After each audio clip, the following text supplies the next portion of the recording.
Hello everyone, আমি কোহেলি। আমার এই ছোট্ট চ্যানেলে নতুন একটা ভিডিওতে তোমাদের জানাই আরও একবার স্বাগত, অনেক অনেক ভালোবাসা।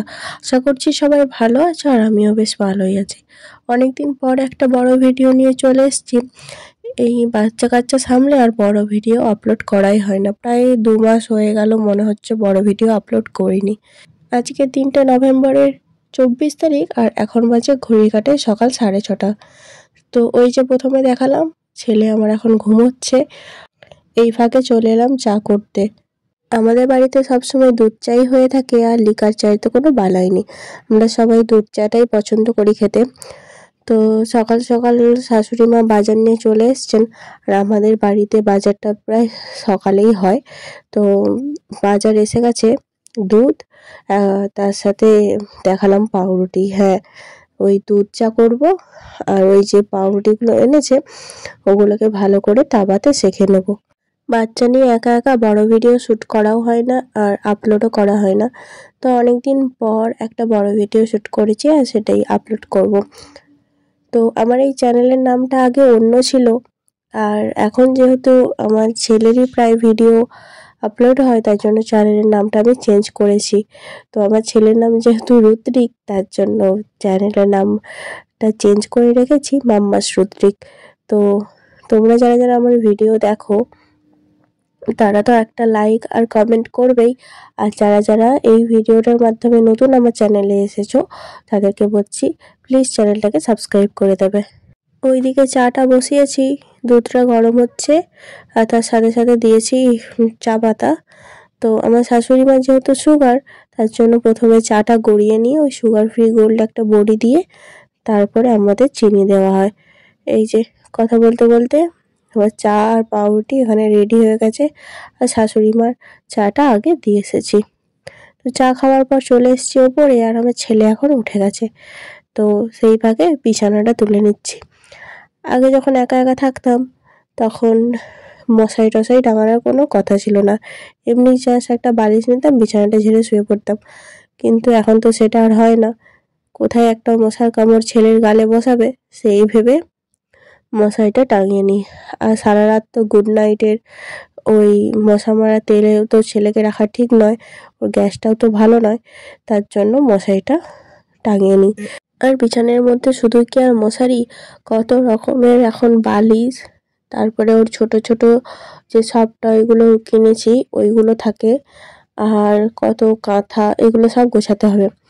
আর সব টয়গুলো রাখি কারণ ছেলে তো আর সারা রাত ঘুমোয় না, তো রাত্রেবেলা যখন ওঠে তখন ওগুলো নিয়ে খেলা করে। এই দেখো না কতগুলো বালিশ হয়েছে, আগে মাত্র 2টো বালিশ থাকতো আর একটা কোল বালিশ থাকতো, আর এখন তো এই এতগুলো বালিশ, তারপরে কাঁথা সবকিছু গোছাতে হয় ঘুম থেকে ওঠার পর। মানে বিছানা গোছাতে এখন 15-20 মিনিট সময় তো লেগেই যায়।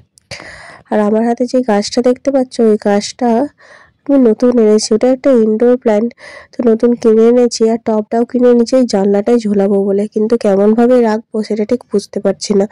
কারণ ওই যে মানে টবটা দেখতে পাচ্ছ, ওই টবটার যে একটা ওই হ্যাঙ্গারটা খুবই ছোট, আর ওই যে আমার জানলার সাইডে বলছি, জানলাতে যেই রডগুলো আছে মানে গ্রিলগুলো, ওটাতে ঠিক মতো ভাবে আটকাচ্ছে না, তাই জন্য দেখছিলাম কি করা যায়। এইদিকে দেখো আমার ছেলের দাদা চলে এসছে, তো ও দেখছে, আর আমি ক্যামেরাটা এমন জায়গায় রেখেছি ও ঠিক বুঝতে পারছে না, ক্যামেরার সামনে থেকেই ঘুরে গেল কিন্তু কিছু বুঝতে পারছে না। আর যদি জানতো তাহলে ও দেখে কিছু না কিছু বলতো বা হাই হ্যালো করতো। তো ও এইটুকু হলে কি হবে, ও কিন্তু ভাইয়ের খুব কেয়ার করে। ভাইয়ের একটা জিনিস ওই দিক থেকে ওই দিক হলে আগে আমাকে বলবে, বা ভাই কিছু করলে আগে আমাকে বলতে যাবে, খুব করে। তারপর আমার ছেলে সকালের খাবার খেয়ে এখন আবার এই খাটের মধ্যেই দোলনা টাঙিয়ে দিয়েছি, ও ঘুমিয়ে গেছে। আর একটা গান চালিয়ে দিয়েছে, ও আস্তে আস্তে গান শুনবে আর ঘুমোবে। আর এদিকে আমি রান্না বান্না করতে চলে এলাম। যেহেতু এখনো ছেলের অন্নপ্রাশন হয়নি, তার জন্য ওকে এখনো ভাতটা মানে চালটা দেওয়া হয় না, বা আমিষ কিছু দেওয়া হয় না। তো এখন ছেলের সবজিগুলো কেটে নিচ্ছি। আজকে সবজিতে রয়েছে পেঁপে, গাজর, কুমড়ো, বিট, ওটা রয়েছে ওলকপি, আর লোটে শাক আর মিষ্টি আলু সব রকম দিয়ে একটু প্রেসার কুকারে সিটি মেরে ওইটাকেই পিউরি বানিয়ে খাওয়াবো। আর এখন যেহেতু অন্নপ্রাশন হয়নি তার জন্য ভাতটা দেবো না, ভাত ডাল কিছুই দেবো না। আমাদের পারিবারিক নিয়ম, যদি ছেলে হয় তাহলে 9 মাসে অন্নপ্রাশন, আর যদি মেয়ে হয় তাহলে 7 মাসে অন্নপ্রাশন। অন্য অন্য বাড়িতে দেখেছি ছেলে হলে 6 মাসে অন্নপ্রাশন করে দেয়, আমাদের গ্রামেরও হয় এমন, কিন্তু আমাদের পারিবারিক নিয়ম যদি ছেলে হয় তাহলে 9 মাসে অন্নপ্রাশন। সবই খেতে পারবে, শুধু আমিষ কিছু আর ওই যে চাল ডাল এসব খেতে পারবে না। তো ভালো মতো সবজিগুলো কেটে নিয়ে এখন ভালো মতো ধুয়ে নিচ্ছি।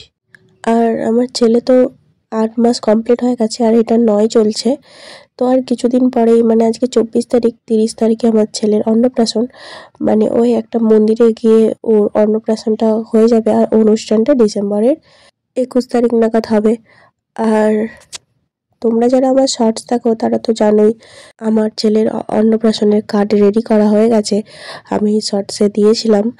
তো তোমরা যারা আমার শর্টস দেখো তারা জানো, আর যারা বড় ভিডিও দেখো তারা জানো না। আচ্ছা, আমি নেক্সট ভিডিওতে তোমাদেরকে আমার ছেলের অন্নপ্রাশনের কার্ডটা দেখাবো। তো এখন ওই আমাদের আমিষ রান্নাগুলো করে ভালো মতো করে গ্যাসটা মুছে নিলাম, ভালো মতো করে এই জল দিয়ে জল কাপড় করে মুছেছি, তো কেমন একটা হয়ে আছে। এরপর ওটাকে শুকনো কাপড় দিয়ে মুছলে ভালো হবে। এবার সিটিটা বসিয়ে দিয়েছি, আর ছেলে এখন চলে এসছে।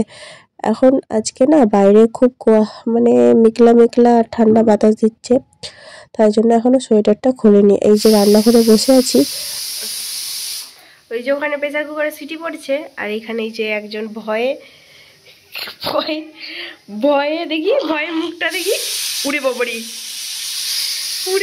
ভয়ে দেখো না, ভয়ে ভয় পাচ্ছ।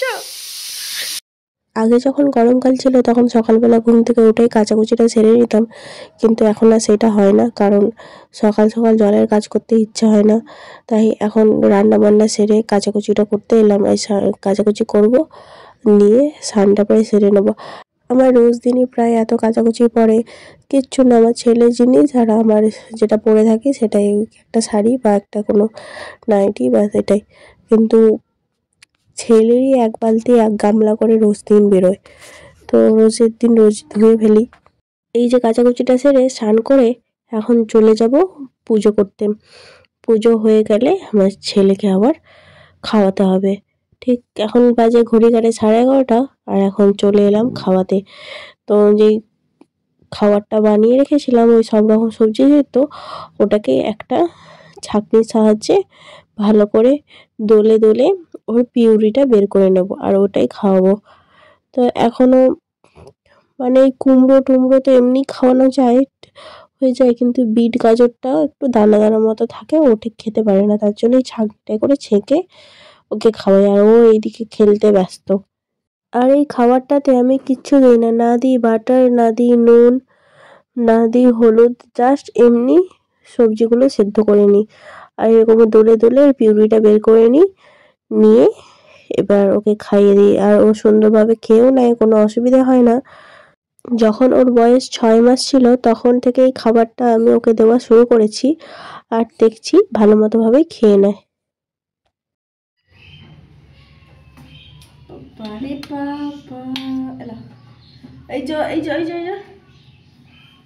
গ্যাসে পা উঠে যায় কেন? হ্যাঁ,